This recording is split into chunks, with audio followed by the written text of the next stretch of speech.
73 days. That's how long the world has been watching one of the most dangerous conflicts of the modern era slowly drag the global economy toward the edge. 73 days since the United States and Israel launched a war against Iran. 73 days since the Strait of Hormuz, the narrow waterway that carries nearly a third of the world's oil, went dark. And right now, as world leaders scramble behind closed doors, as oil prices climb past $105 a barrel, and as a United Nations official warns that tens of millions of people could be pushed toward hunger within weeks, the man who holds the most power in this situation just looked at Iran's peace proposal and said he didn't even finish reading it. President Donald Trump called it, and these are his exact words, a piece of garbage. The ceasefire, he said, is on life support. Now on one side you have a superpower running out of patience. On the other, a nation that has survived 46 years of pressure and shows no signs of breaking. And somewhere in the middle, a world that is quietly running out of time. The question everyone is now asking isn't whether this conflict will escalate. The question is, how much worse does it have to get before someone blinks? And that's exactly where things started to get complicated. To understand why Trump's rejection hit so hard, you have to go back to the beginning. February 28th. That was the day the United States and Israel launched coordinated strikes on Iran, targeting petrochemical companies, steel facilities, and key military infrastructure. The goal, at least publicly, was to cripple Iran's capacity to develop nuclear weapons and to send an unmistakable message to the regime in Tehran. But wars rarely stay inside their original boundaries, and this one was no different. Within days, Iran responded by doing something that changed everything. It effectively shut down the Strait of Hormuz. That narrow stretch of water, just 21 miles wide at its narrowest point, sandwiched between Iran and Oman, is one of the most critical choke points on the planet. Nearly one-third of the world's oil passes through it every single day. When Iran closed it, or rather, made it so dangerous that the world's shipping industry backed away, the consequences were almost immediate. Oil prices began to climb, supply chains started to fracture, and governments from Washington to New Delhi began to feel a pressure they hadn't fully prepared for. Now, 73 days into this conflict, that pressure has not eased, it has grown. The CEO of Saudi Aramco, the world's largest oil company, came forward and said something that stopped markets cold. He called this conflict the largest ever shock to global energy supplies, not in recent years, not in recent decades, ever. He warned that refined products like petrol and jet fuel are now at critically low levels, and that if the Strait of Hormuz does not reopen within weeks, the oil markets may not fully recover until 2027. Let that number sit for a moment. 2027. Meanwhile, the major oil giants BP, Shell, ExxonMobil are reporting record profits because higher prices mean bigger margins for producers even as ordinary people around the world pay more at the pump. The war is costing the global economy 100 million barrels of oil every single week. And that is just the energy side of the crisis. Because there is another side to this story that almost nobody is talking about loudly enough: fertilizer. Around a third of the world's fertilizer supply also moves through the Strait of Hormuz, and when that route closed, it didn't just affect fuel, it affected food. The United Nations has now issued a warning so serious that it is hard to overstate. A director of a UN task force told reporters that the world has only a few weeks left to prevent what he described as a massive humanitarian crisis, one that could push an additional 45 million people into hunger. India's Prime Minister Narendra Modi, leading a nation of 1.4 billion people, went on national television and asked citizens to work from home, use public transport, and use less fertilizer. That is the scale of what is now unfolding. And yet, even with all of this pressure mounting by the hour, the two sides at the center of this crisis remain locked in a stalemate so deep that the man with the most leverage just refused to finish reading the other side's proposal. But here is where the story gets even more complicated. Because the stalemate between Washington and Tehran is not just a political disagreement. It is a collision of two completely different visions of how this war ends. And understanding that gap is the only way to understand why the world is now holding its breath. On the American side, the Trump administration has been clear about what it wants. It wants Iran to make a binding commitment on its nuclear program, a suspension of uranium enrichment for an extended period, a formal, verifiable pledge that Iran will never develop a nuclear weapon. These are not new demands, these are the same demands the world has been making of Iran for decades. But what the Trump administration is insisting on now, in the middle of an active war, is that Iran put those commitments on paper before anything else moves forward, before sanctions are lifted, before the naval blockade ends, before any formal ceasefire takes hold. The Americans want the nuclear question answered first. Iran's position is the opposite. Tehran wants the war to stop first, full stop. An immediate end to hostilities on all fronts. A halt to the U.S. naval blockade that has effectively strangled its ports, and guarantees written, binding guarantees that the United States will not return to military action against Iran. Only after all of that, they seem to suggest, can the nuclear conversation even begin? Now, to an outside observer, that might sound like two sides that are just one good conversation away from finding common ground. But that reading would be dangerously naive, because buried inside Iran's latest counterproposal were three additional demands that, according to diplomatic sources, essentially brought the talks to a halt the moment American officials read them. First, Iran is demanding war reparations from the United States, compensation for the damage caused by the strikes. Second, Iran is demanding formal recognition of its sovereignty over the Strait of Hormuz, which would essentially mean the world acknowledging that Iran has the legal right to control one of the most critical waterways on the planet. And third, Iran is demanding a full and immediate end to all U.S. sanctions. Now, each one of those demands on its own would be a significant ask. Together, they form a proposal that the Trump administration did not just reject, it dismissed. The diplomatic correspondent covering this story described the American reaction simply: these demands are not just unacceptable to the United States, they are unacceptable to most of the world, and so here are two sides, both under real and mounting pressure, both fully aware of the economic catastrophe unfolding around them, and yet neither one willing to take the first step toward meaningful compromise. The question that every diplomat, every analyst, and every world leader watching the situation is now asking is, what breaks the deadlock? And the honest answer at this moment is that nobody knows. But while the diplomats debate and the leaders posture, the consequences of this war are being felt in places far removed from Washington and Tehran. Inside Iran, the picture is deeply troubling. The Iranian government has maintained a near-total internet shutdown since the conflict began. Information coming out of the country is limited, carefully filtered, and often delayed. But what is getting through paints a picture of a society under enormous strain. 2 million Iranians have lost their jobs since the war started.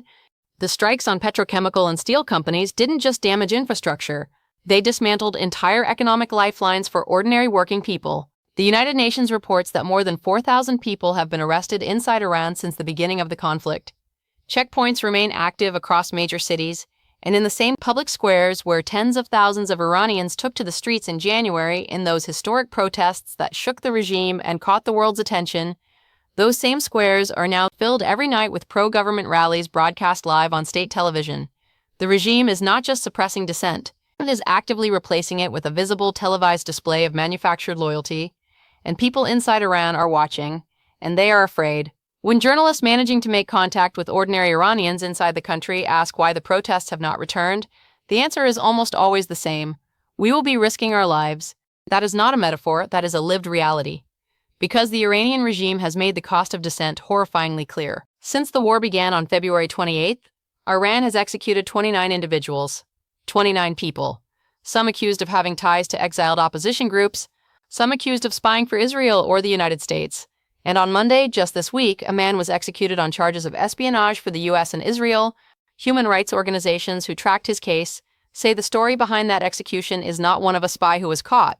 It is the story of a man who was tortured, who was subjected to forced confessions under conditions that no independent court would ever accept as legitimate, who was processed through a system designed not to find the truth but to produce a result. And that result was his death. And then there is the case of Narges Mohammadi, the Iranian Nobel Peace Prize winner, a woman who has spent years fighting for human rights inside one of the world's most repressive systems. She is currently in prison. And over the weekend, she was transferred from her cell to a hospital in Tehran. The reports coming out say she has lost approximately 20 kilograms while in detention. 20 kilograms. She is not just imprisoned, she is deteriorating, and the regime has shown no indication that it intends to release her. These are not footnotes to the story. These are the human face of what 73 days of war looks like when you are living inside the country at the center of it. But perhaps the most haunting dimension of all of this is the question that every analyst keeps returning to. Has any of this, the economic devastation, the executions, the arrests, the international pressure, has any of it actually weakened the Iranian regime's grip on power? The answer, at least right now, is not what many in Washington were hoping for. Iran has a 46-year track record of surviving pressure. Economic sanctions, international isolation, internal protest. It has weathered all of it before. And while the current situation is arguably worse than anything Iran has faced in recent memory, the regime has also shown time and again a willingness to let its own people suffer rather than concede. And that is perhaps the most dangerous element of this entire crisis. Because if Iran is willing to absorb this level of pain, and if the Trump administration is unwilling to offer the kind of concessions Tehran is demanding, then the question is no longer whether there will be more suffering. The question is how much more? And just when it seemed like the pressure on both sides had reached its absolute limit, something happened that shifted the entire equation. That shift came from the Oval Office. On Monday, President Donald Trump sat down and did something he has done many times before. He spoke his mind without a filter, without diplomatic language, without the carefully worded statements that most world leaders rely on in moments of fragility. And what he said sent a signal across every newsroom, every trading floor, and every foreign ministry on the planet. He called Iran's peace proposal a piece of garbage. He said he didn't even finish reading it. And then, with the kind of bluntness that has defined his political career, he declared that the ceasefire is on life support. Now, in the world of international diplomacy, words matter enormously. Leaders choose them carefully because the wrong phrase at the wrong moment can unravel months of quiet progress. Trump chose his words on Monday the way he always does, not carefully but deliberately. He wanted Tehran to hear exactly what he said. He wanted the world to understand where he stands, and the message was unmistakable. The United States is not interested in a deal built on Iran's terms. Not now, possibly not ever. But here is what made that moment even more significant. It did not come in isolation. It came on the same day that the United Nations issued its warning about 45 million people facing hunger. It came on the same day that oil prices crossed $105 a barrel. It came on the same day that Iran executed a man whose death, according to human rights groups, was built on torture and forced confession. And it came just days before Trump is scheduled to depart for a major diplomatic trip to China, a trip that carries its own enormous weight, because China has been watching this war with deep concern, absorbing the economic disruption, and quietly calculating its own next move. The timing of all of this is not accidental. Every element of this story is pressing against every other element at exactly the same moment, and the pressure is becoming almost impossible to contain. What the world is witnessing right now is not just a diplomatic stalemate, it is a stress test for the entire global order, because if the Strait of Hormuz remains closed for weeks more, the oil market does not just stay elevated, it begins to break. If fertilizer shipments continue to be disrupted, the food crisis that the UN is warning about does not stay a warning. It becomes a reality. And if Iran continues to execute its own citizens, continues to fill its squares with manufactured loyalty, while the real voices of its people are silenced in hospital rooms and prison cells, then the gap between what the Iranian regime is telling the world and what is actually happening inside that country grows so wide that even the most careful diplomacy cannot bridge it. Trump knows this, his advisors know this, and somewhere in Tehran, the leadership of the Iranian regime knows this too. Both sides are standing at the edge of something they cannot fully control. And both sides, for all their public posturing, are fully aware that the next move carries consequences that go far beyond this war. The economic pain is real, the human cost is real, and the window for a negotiated solution, the window that was already narrow, is closing faster than most people realize. What happens in the next few days, possibly the next few hours, could determine whether this conflict finds a path toward resolution or whether it slides toward something far darker. And even as the world watches and waits, the consequences of 73 days of war are already impossible to undo. The consequences of 73 days of war are already impossible to undo, and that truth sits at the center of everything happening right now. Because regardless of how this conflict eventually ends, whether through a negotiated deal, through exhaustion, or through something none of us have yet anticipated, the damage being done with every passing day is real, and it is compounding. 2 million people in Iran have lost their jobs. 45 million people around the world are being pushed toward hunger. 100 million barrels of oil are being lost to the global economy every single week.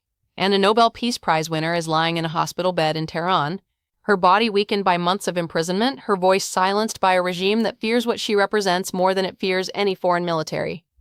These are not statistics, these are human lives, and they are being shaped and in some cases ended by decisions being made in rooms most of us will never see. What makes this moment so uniquely painful is that the tools to end it exist. A negotiated settlement is not impossible. Both sides have things the other wants. Both sides are feeling real pain, and yet the distance between them right now feels not just wide but almost deliberate, as though both Washington and Tehran have decided that the cost of compromise is higher than the cost of continuing. That calculation, if it holds, will be paid for by the people who have the least power in this entire situation. The workers in Iran who have no jobs to return to, the farmers in India and Sri Lanka and the Philippines who cannot afford the fertilizer they need, the families around the world who will feel this crisis at the grocery store, at the fuel pump, in the quiet desperation of a household budget that no longer adds up. History has a way of remembering not just what leaders decided, but what they chose to ignore while they were deciding. And right now, the world is watching 73 days turn into 74, and then 75, while the clock on a potential humanitarian disaster ticks forward with no sign of stopping. The ceasefire may be on life support, but so is the patience of a world that cannot afford to wait much longer. This story is far from over, and how it ends will depend on choices that have not yet been made by people who are still weighing their options while millions of lives hang in the balance. That is where we are tonight. That is the reality of day 73. If this story made you stop and think, if it helped you understand something about this conflict that you didn't fully see before, then share it with someone who needs to hear it. Drop your thoughts in the comments below. What do you think happens next? Does a deal get made, or does this get worse before it gets better? And if you want to stay informed as this situation continues to develop, make sure you subscribe and hit that notification bell because this story is not finished and neither are we.